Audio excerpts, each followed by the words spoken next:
ए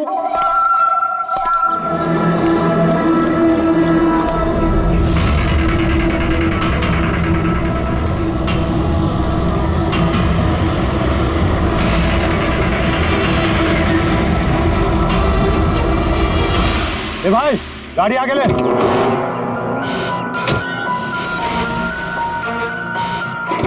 बोला ना तुझसे, गाड़ी आगे ले तो आगे ले। अरे भाई कैसे आगे लूं, गाड़ी खराब हो गई है ना। प्रॉब्लम बाद में देखना, धक्के मार के आगे लो पहले। अरे आप लोग भी मदद कीजिए। हम क्या मदद करो, तुम जल्दी। इस आदमी को मैं पहचानता हूँ सर, इसका मतलब हमारी इन्फॉर्मेशन एकदम सही है। यानी कि वो रूट नाम का कंप्यूटर हैकर इसी जगह पे होगा। और वो रूट जरूर कोई खतरनाक प्लानिंग कर रहा है सर। चाहे कुछ भी हो जाए, उसे जिंदा पकड़ना है, ये जानने के लिए कि उसका मिशन क्या है। और इस मिशन में तुम दोनों साइबर कॉप की आगे भी जरूरत लगेगी। तुम यस सर। यहाँ बाहर गेट पे खड़े रहना। ओके बाहर सर। नजर रखना। चलो।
तो कोई नहीं।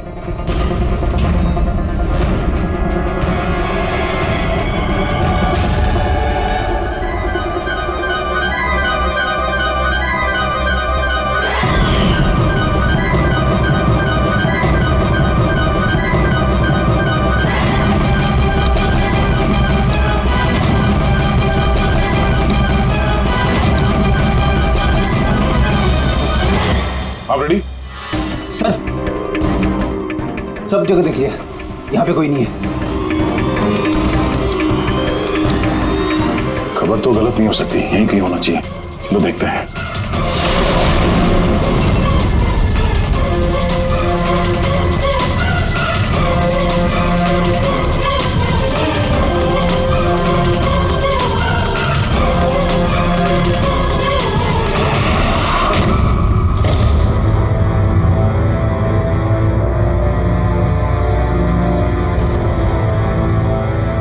तो कोई नहीं।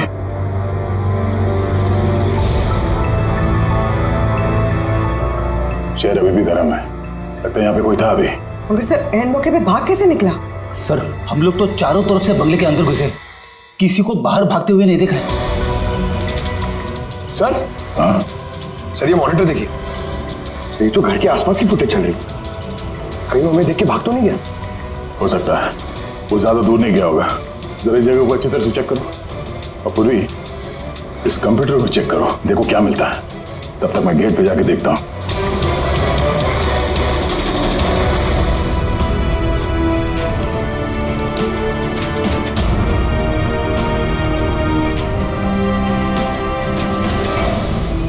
Mahesh, Mahesh, yes sir. ये रूट अंदर नहीं है, लगता भाग गया। तुम यहीं पे खड़े थे? सर मैं यहीं पे खड़ा था, मैंने किसी को नहीं भागते हुए देखा। यहाँ से कोई नहीं गया बाहर? नहीं सर। मेन गेट से तो कोई बाहर गया नहीं, पता नहीं ये रूट कहाँ से चला गया। सर बाहर पीछे की तरफ एक गेट है, शायद वहीं से भाग गया होगा।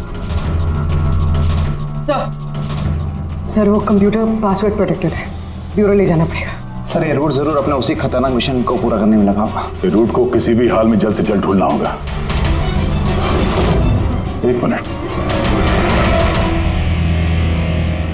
पूरे घर में कहीं भी ये कारपेट नहीं है, और यहाँ पे कारपेट रखा हुआ है, उसके ऊपर ये स्टूल। जरा हटाओ इसे। सर यहाँ पे खुफिया दरवाजा। बड़ी, तुम यही रहो इनके साथ, हम लोग अंदर देखते हैं।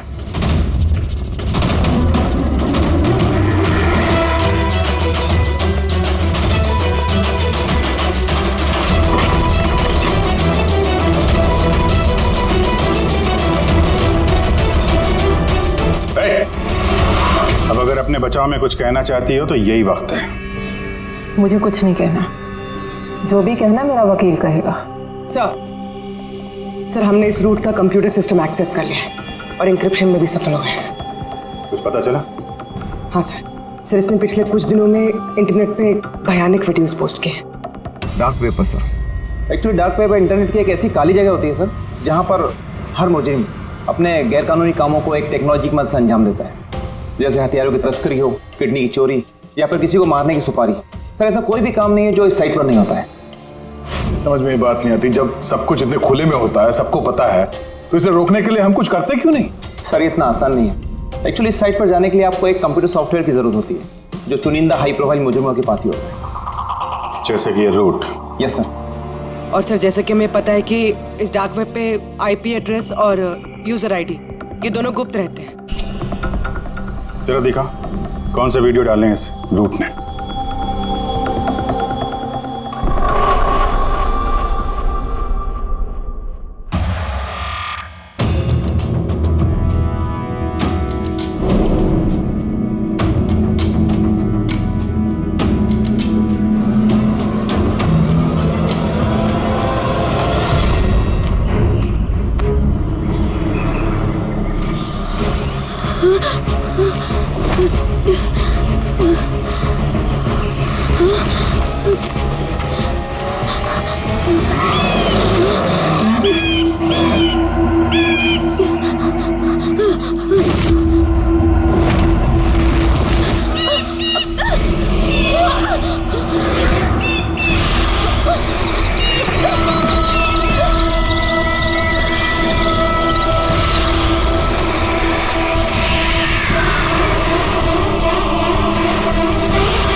अरे बाप रे, ये तो किसी डरावनी फिल्म का भयानक सीन है।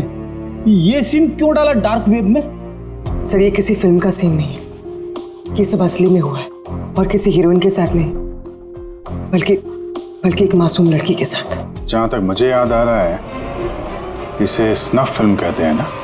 हाँ सर, बहुत बड़ी इंडस्ट्री है इन वीडियोस की। कौन है ये लड़की? मुझे नहीं पता। तुम जिम्मेदार हो इसकी मौत की? नहीं सर, मैं किसी की मौत की जिम्मेदार नहीं हूँ। मुझे तो बस पैसे दिए गए थे ये वीडियो डार्क वेब पे डालने के लिए, और मैंने बस डाल दिया। किसने दिए पैसे? मुझे नहीं पता। नहीं पता कहने से काम नहीं चलेगा। एक लड़की की जान गई है। सर मेरे यकीन कीजिए, ऑनलाइन पैसे ट्रांसफर किए गए थे मेरे अकाउंट में। किसने किए मुझे कुछ नहीं पता। पता नहीं है तो पता करो। कंप्यूटर की बहुत बड़ी महारथी हो ना, ये पता करना तुम्हारे लिए कोई मुश्किल काम नहीं है। पता करो। अभिजीत, अगर कोई इस तरह का फिल्म बना के अपलोड कर रहा है तो हमें जल्द से जल्द उस तक पहुंचना होगा जो ये मौत का खेल खेल रहा है। एक काम करते हैं, इस लड़की की फोटो सभी पुलिस स्टेशन में भेज देते हैं। एक बार पता चल जाए लड़की कौन है, सारा मामला साफ हो जाएगा।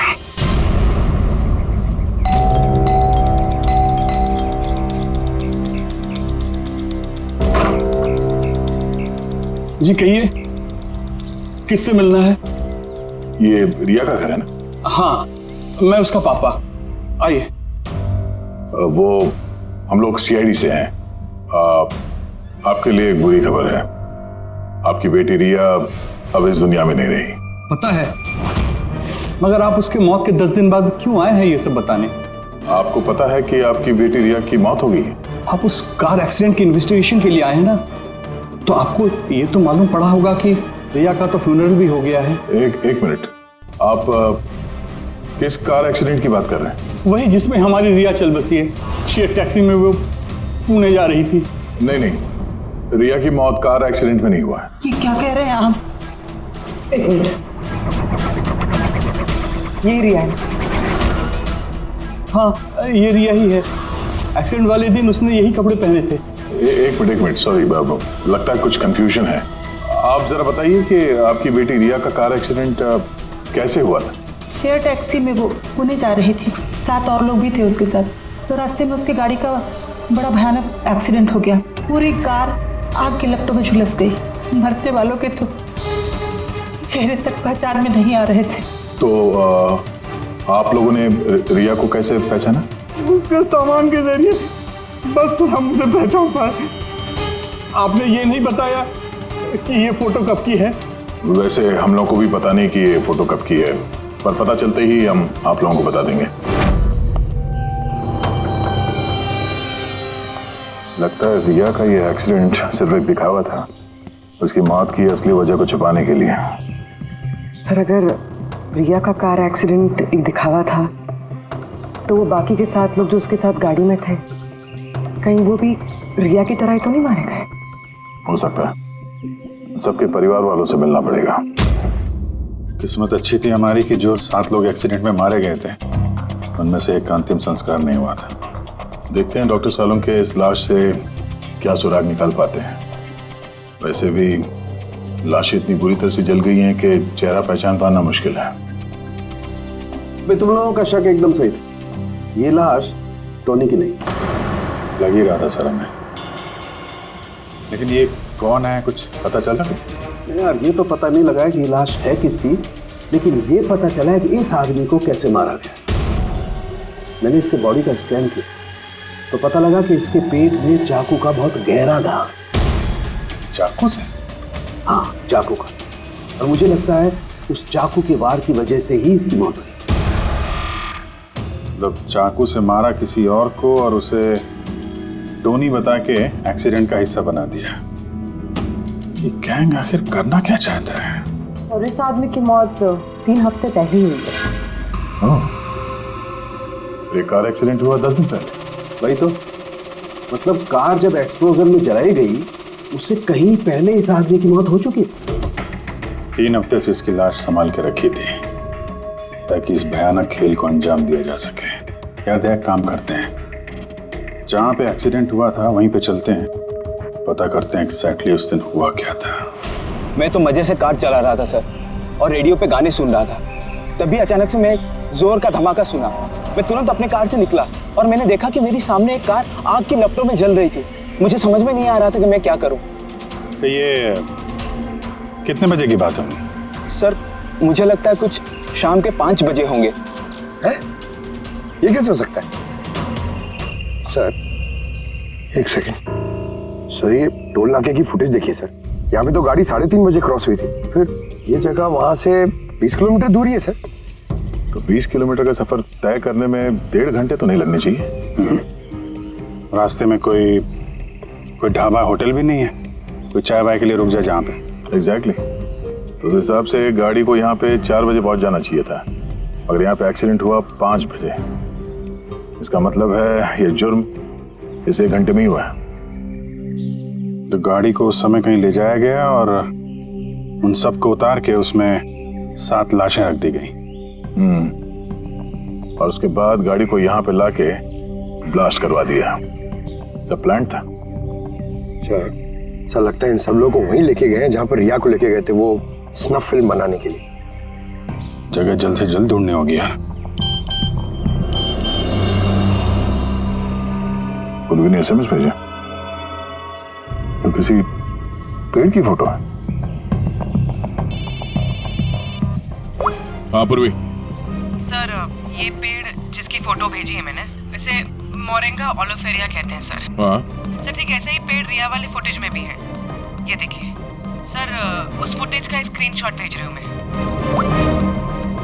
सर ये पेड़ महाराष्ट्र के 2 जंगलों में पाए जाते हैं। ये तो एग्जैक्टली वैसे ही पेड़ है, महाराष्ट्र के 2 जंगलों में। कौन कौन सी जंगलों में? सर एक जंगल है जो नासिक के पास है, और दूसरा जंगल एक्सीडेंट वाली जगह से सिर्फ 1 घंटे की दूरी पे है, और इस जंगल का नाम है प्रीफिक्स फॉरेस्ट।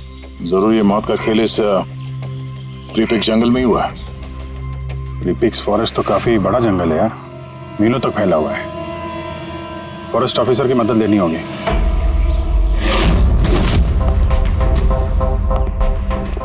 इस जंगल में ये सब हो रहा है, यकीन नहीं होता। क्या आपकी इंफॉर्मेशन पक्की है ऑफिसर? पक्की नहीं होती तो यहाँ तक आते नहीं हम लोग। आप बताइए, कुछ हाल फिलहाल में ऐसी कोई घटना आप लोगों ने कुछ सुनी हो, कुछ देखी हो, जंगल के अंदर कुछ हुआ हो? बिल्कुल नहीं, और अगर ऐसा कुछ होता तो हम जरूर उस पर ध्यान देते। चलो कोई नहीं, फिर भी अपनी तसल्ली के लिए एक बार हम जंगल देखना चाहेंगे। श्योर। वैसे सर आप लोग पूरा जंगल देखना चाहेंगे? क्योंकि मीलों तक फैला हुआ है ये, इसमें काफी वक्त लग सकता है। नहीं, हम पूरा जंगल नहीं देखेंगे। हमें जंगल का वो हिस्सा दिखाइए जहाँ पे कोई आता जाता नहीं है, क्योंकि अक्सर सुनसान इलाकों में ही जुर्म पनपता है। Okay officers. विनोद, मेघना, इन्हें जंगल के उन इलाकों की दिखाने की जिम्मेदारी आपकी है। ओके? जी सर। Yes sir. सर एक सेकेंड। सर ये देखिए सर, ये जंगल का सबसे घना और सुनसान इलाका है। मेरी समझ से हमें यहीं से शुरू करना चाहिए। ठीक है, देखते हैं।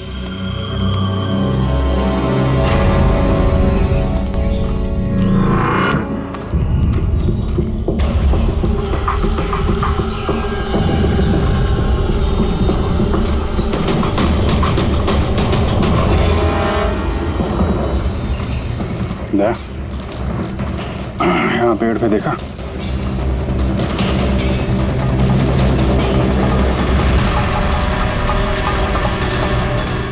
छोटा सा कैमरा। मतलब हम लोग सही जगह पे आ गए हैं। यही वो जगह है जहाँ पे वो फिल्म बनाई जा रही है। कैमरा ऊपर भी है, उस तरफ पैंड है।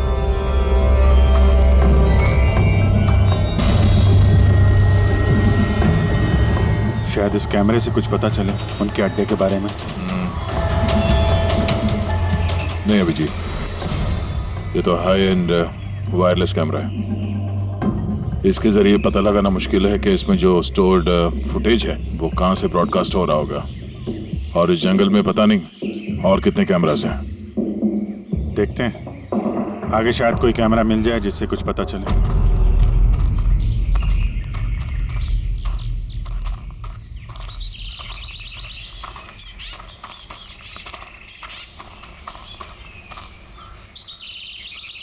सर सही निशान देखिए, मुझे लगता है हमसे पहले यहाँ कोई आया है। हम लोग सही डायरेक्शन में जा रहे हैं।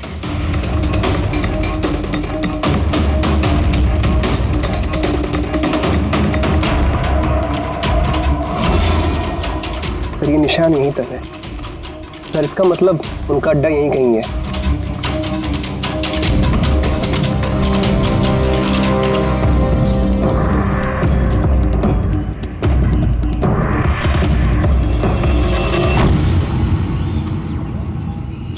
सर जल्दी आइए। एक मिनट सर, एक सेकंड। घबराओ मत, हम लोग सीआईडी से हैं। उठो उठो। सर आप लोग सीआईडी से, मुझे बचा लीजिए सर।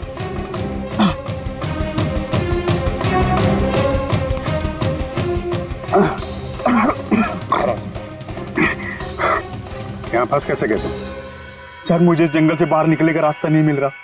सर उस खूनी ने एक एक करके सबको मार दिया। तुम लोग यहाँ आए कैसे? हम से टैक्सी में सवार होकर सफर कर रहे थे कि अचानक हमारी गाड़ी पंक्चर हो गई और कार रुक गई। सड़क पर पहले से किसी ने कीले और कांच के टुकड़े रखे हुए थे सर। फिर इसके बाद कुछ लोग आए जिनके चेहरे नकाब से ढके हुए थे और जब तक हम कुछ कर पाते उन्होंने हमें बेहोशी के इंजेक्शन लगा दिए। और जब मुझे होश आया तो मैं इस घने जंगल में था सर। मैं ही जानता हूँ कि इस जंगल में मैं भूख प्यास से कैसे रहा हूँ। कभी लकड़ी खाई तो कभी पेड़ के पत्ते, और जब भी किसी के चिल्लाने की आवाज़ आती तो समझ जाता किसी की जान चली गई। यहाँ जगह जगह कैमरे लगे हुए हैं। तुम्हारी किस्मत अच्छी थी कि तुम उनके पकड़ में नहीं आए। सर पकड़ इसलिए नहीं पाए क्योंकि उन्होंने एक कैमरा मेरे कमीज के बटन में लगाया हुआ था और वो बटन मैंने तोड़कर फेंक दिया। शायद इसी वजह से वो मुझे ढूंढ नहीं पाए। तुम्हें अंदाजा है कि बाकी के लोगों में कितने लोग जिंदा हैं अभी तक? मालूम नहीं सर, पर कल रात जब मैं पेड़ पर बैठा हुआ था मुझे किसी के चीखने की आवाज़ आई थी। न जाने वो उनको घायल कर रहे हैं या फिर जान से मार रहे हैं सर। किस तरफ से आवाज़ आई थी, कौन सी दिशा से, कुछ याद है आपको? मेरे पेड़ इस तरफ, शायद उस तरफ से सर।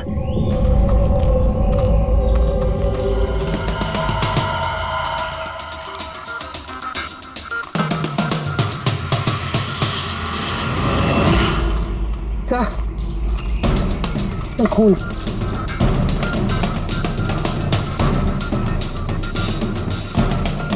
तो यहाँ पर भी। मतलब उनमें से कोई घायल है, किस तरफ गया होगा? सर ये देखिए, खून के कुछ निशान इस तरफ भी जा रहे हैं। इस तरफ भी खून का निशान है और इस तरफ भी है, दोनों तरफ है। दोनों तरफ देखना पड़ेगा। पंकज, पूर्वी, तुम लोग इधर देख लो, हम लोग इधर देख लेते हैं। विनोद, तुम इनके साथ जाओ और हाँ, हर आधे घंटे में अपडेट दे देना, ठीक है? आप आइए।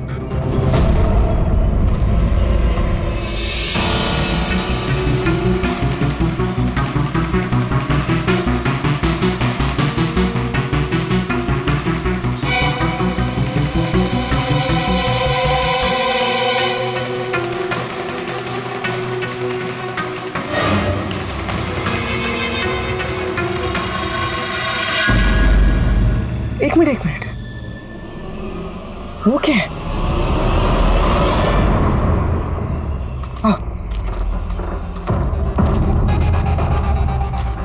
घर, शायद घायल विक्टिम ने यहीं पर पनाह ली हो। जंगल के बीच में घर, मगर नक्शे के हिसाब से तो यहाँ कोई घर नहीं था।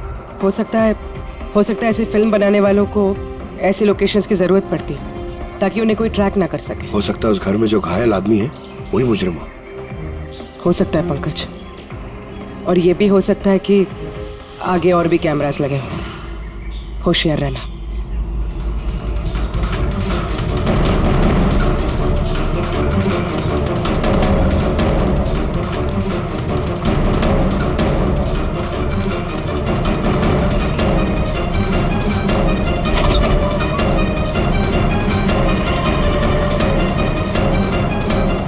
पंकज, टॉर्च।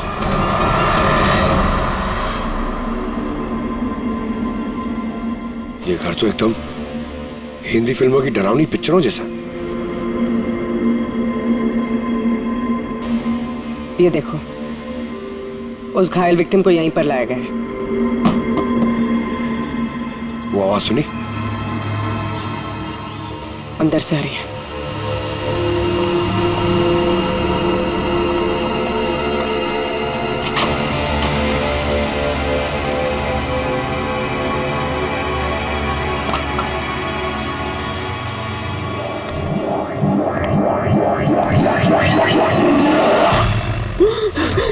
नहीं, छोड़ दो मुझे जाने दो। बाहर आओ। मेरे पास मत आना, मैंने कुछ नहीं किया। देखो, हम लोग CID से, घबराओ मत। आओ, कुछ नहीं होगा तुम्हें। अच्छा।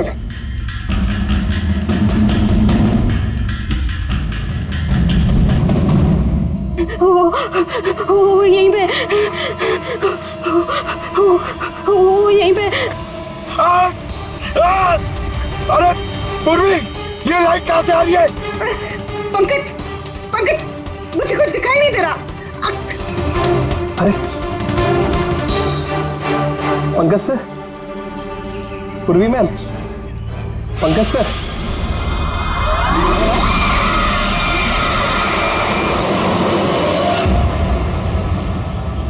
सर, खून के निशान तो यहाँ के खत्म हो गए। अरे ऐसे कैसे हो सकता है? घायल आदमी अगर यहाँ पर आएगा तो यहाँ से अचानक कैसे गायब हो जाएगा? शायद वो मुजरिमों के हाथ लग गया यहाँ इस पॉइंट पे पहुंचने के बाद। हो सकता है। पता नहीं मोहित के अलावा और कोई है जिंदा कि नहीं। 1 घंटा हो गया तो पूर्वी और पंकज का कोई फोन कॉल नहीं है।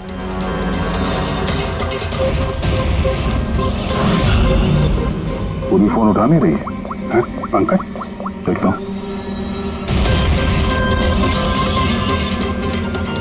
पंकज भी फोन नहीं उठा रहा है।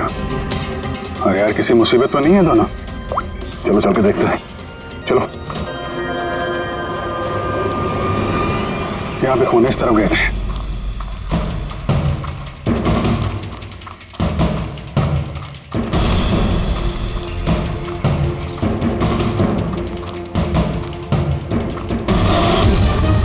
घर के अंदर शायद कोई हो। मैं अंदर जाके देखता हूँ।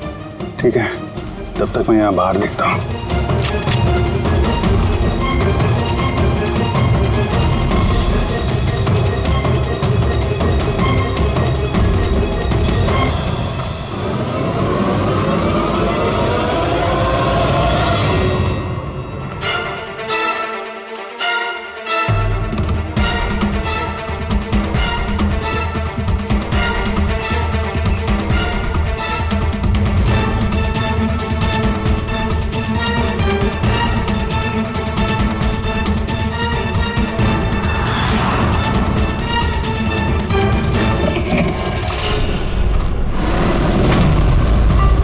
पंकज कब है?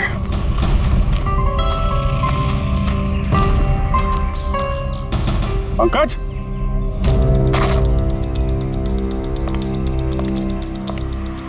पंकज,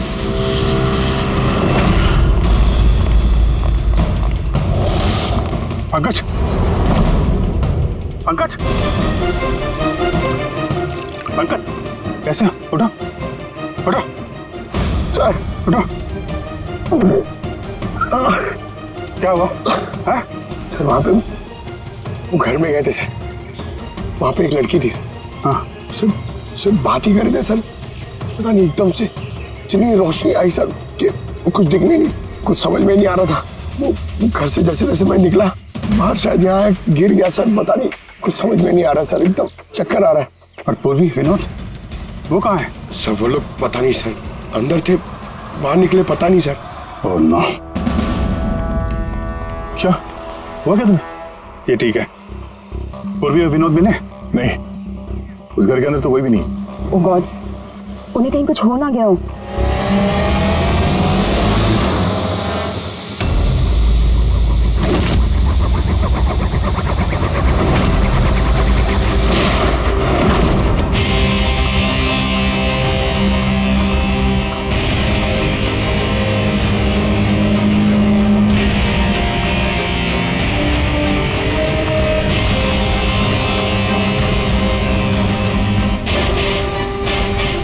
ये सब तो बड़ा मुश्किल होता जा रहा है। हमें वापस जाना होगा। चलो। क्या मतलब? देखो दया, हमें ये नहीं मालूम है कि अपराधियों की तादाद कितनी है, कितने कैमरे लगा रखे हैं यहाँ पे, कितने हथियार हैं उनके पास। ऊपर से हम पे हर वक्त नजर रखे हुए हैं। अभी फिलहाल हम उनसे मुकाबला करने की तैयारी में नहीं है। और पूर्वी, उसे यहाँ पे अकेला छोड़ के चले जाएंगे हम? यार दया देखो, पूर्वी उनके चंगुल में फंस चुकी है। हम उसको बचाने जाएंगे तो हम भी नहीं बच पाएंगे। अभिजीत, क्या हो क्या गया तुम्हें? कुछ याद है सीआईडी में हमें पहले क्या सिखाया था? यही कि सबसे पहले अपने साथी को पीछे मत छोड़ना, चाहे वो जिंदा हो या मर चुका हो। अरे यार, हर लड़ाई रूल बुक के हिसाब से नहीं लड़ी जा सकती। हमें यह भी सिखाया गया था कि प्रेजेंस ऑफ माइंड का इस्तेमाल करना अलग अलग परिस्थितियों में। आई एम सॉरी, तुम्हारे इस थॉट से मैं एग्री नहीं करता। I am sorry. तुम्हें जाना है तुम जा सकते हो, बिना पूर्वी के मैं यहाँ इस जंगल से बाहर नहीं जाने वाला। जिद मत करो दया, हमें यह भी नहीं मालूम है कि पूर्वी जिंदा है कि नहीं। अभिजीत, वो एक सीआईडी ऑफिसर है, इतनी आसानी से हार मानने वाली नहीं है। वो बेचारी अकेली लड़ रही होगी उन मुजरिमों से। और अब जब उसे सबसे ज्यादा जरूरत है हमारी। हम स्पीड दिखा के भागेंगे यार। ज्यादा जरूरी यह है कि जो लोग उस गिरोह के कैद में नहीं आए हैं उनको बचाया जाए। और तुम्हें पूर्वी की इतनी परवाह है, तुम जिद मत करो, मेरे साथ चलो। हम लोग अच्छी प्लानिंग बना के वापस आएंगे। चलो। इसे हो क्या गया? सर अभी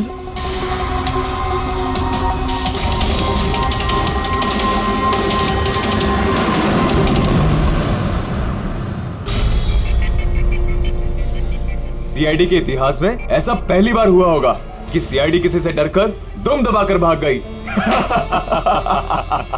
हाँ सर, पहुंच गए आप?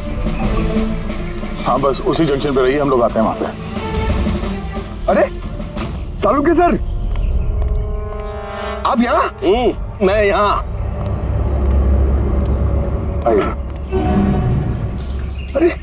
अरे तुम्हें क्या लगा हम लोग पूर्वी को ऐसे ही छोड़ देंगे जंगल में मरने के लिए? हैं? तो आपका और दया सर का झगड़ा झूठा था। जब अभिजीत ने वहां पे कैमरा देखा तो उसने मुझे इशारा किया। पता नहीं और कितने ड्रोन लगा रखे होंगे हम पे नजर रखने के लिए। जो आदमी उस कैमरे के जरिए हम पर नजर रखे हुए था, उसकी आंखों में धूल झोंकना जरूरी था, इसलिए। अब वो लोग ये सोच के बैठे होंगे कि हम लोग जंगल से निकल गए, थोड़े रिलैक्स भी हो जाएंगे। यही मौका है हम पे हमला करने का। अभिजीत, ये लो, ये तुमने मंगाया था। ये क्या डिवाइस है सर? ये जैमर है पंकज। आसपास इस एरिया में जितने भी कैमरे होंगे सब जैम हो जाएंगे। अब वो हम पे नजर भी नहीं रख पाएंगे। और ये ड्रोन पे जो कैमरा लगा है, इसकी रेंज 7 किलोमीटर सिर्फ। बैटरी तो खत्म होने वाली है। इसका मतलब अगर हम इसे नहीं पकड़ते तो ये वापस उनके अड्डे पे जाता बैटरी बदलने के लिए। जरा आईपैड निकालना, नक्शा निकालो उसमें।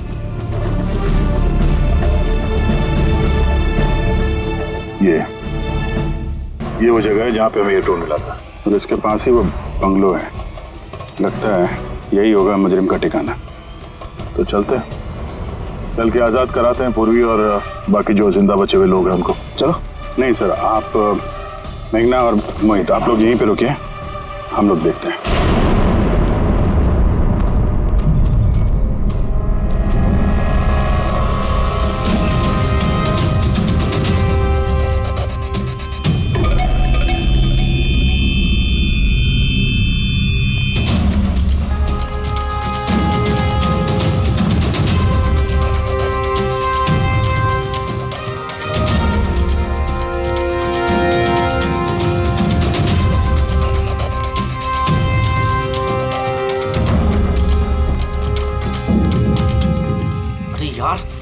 पूरा सिस्टम बंद कैसे हो गया? देखता कुछ जैसे आवाजें आ रही हैं। कैसे हो सकता है पूरा सिस्टम?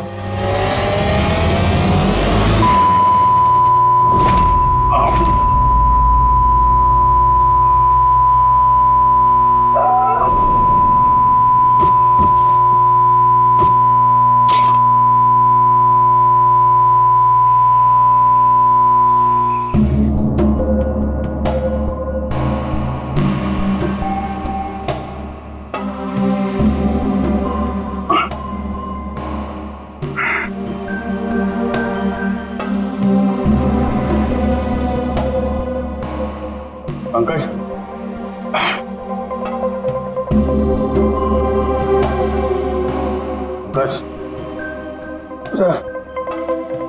हमारे स्वागत की पूरी तैयारी कर रखी थी इन लोगों ने। सर ये लोग अगर हमें मारना चाहते तो पहले ही मार देते। हमें मारते हुए क्या ये फिल्म बनाना चाहते हैं?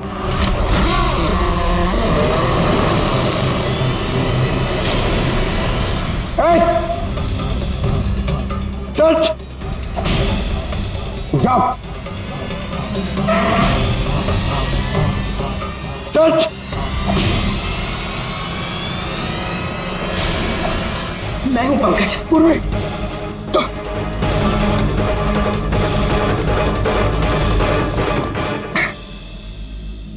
तुम ठीक हो?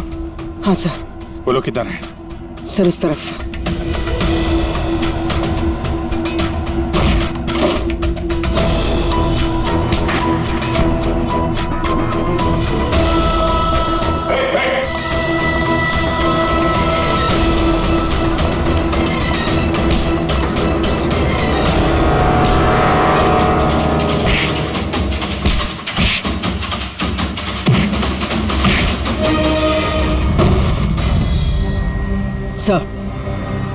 चल चल।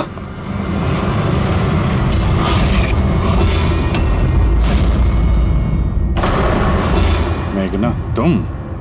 वाह, हमें तो लग रहा था कि हम मुजरिमों की आंखों में धूल झोंक रहे हैं। अब किसे पता था कि हम मुजरिम को अपने साथ ही लेके घूम रहे हैं। आप लोग यहाँ कैसे? किसने छुड़ाया आप लोगों को? सीआईडी को कैद करना इतना आसान नहीं। मौका देखते ही मैंने वो खिड़की तोड़ी और वहां से बाहर निकल गई।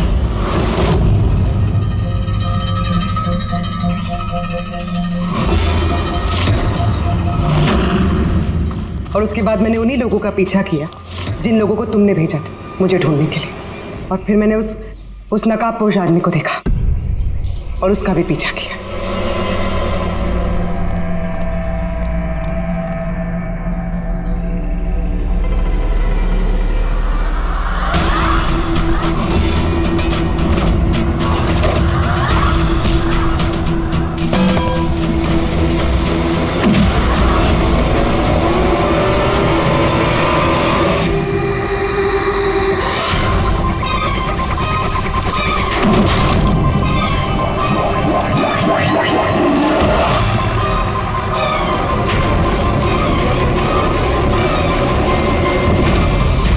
कुछ देर बाद जब मुझे होश आया तो मैंने देखा कि मगर इससे पहले कि मैं बाकी ऑफिसर्स तक पहुंच पाती, तुम्हारी उस सोनिक बूम वाली आवाज ने इन्हें बेहोश कर दिया था। वो तो मेरी किस्मत अच्छी थी कि मैं दूर थी और उस आवाज का मुझ पर कोई असर नहीं हुआ। और फिर मैंने सोचा कि क्यों ना उस नकाब को ही मैं अपना हथियार बना लूं। जिस बेरहमी से तुमने लोगों की जान ली है, तुम तो औरत कहलाने के लायक भी नहीं हो। अब ये बताओ, तुमने ये सब किस लिए किया? ये सब मैंने पैसों के लिए किया है सर। जितने पैसे मुझे इस काम के लिए मिल रहे थे ना, उतना तो मुझे अपनी जॉब में 5 साल में भी नहीं मिलता। और वैसे भी क्या फर्क पड़ता है, रोज इतने लोग मरते हैं, अगर 2-4 और मर गए तो क्या हुआ? तुम्हें शायद मालूम नहीं है कि तुम कितनी बीमार हो। बाकी लोग कहाँ हैं जो तुम्हारे साथ में थे? मैंने किसी को कोई नुकसान नहीं पहुंचाया सर, इतनी भी बुरी नहीं हूं मैं। और वैसे भी मैंने कोई भी खून अपने हाथों से नहीं करा है। मुझे तो एक औरत ने करोड़पति बनने का ऑफर दिया था जो मैंने एक्सेप्ट कर लिया। कौन औरत? बहुत अजीब सा नाम था उसका।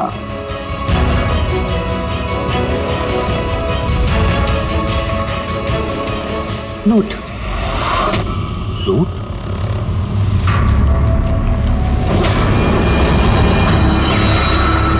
तो रूट है इस सब के पीछे मास्टरमाइंड।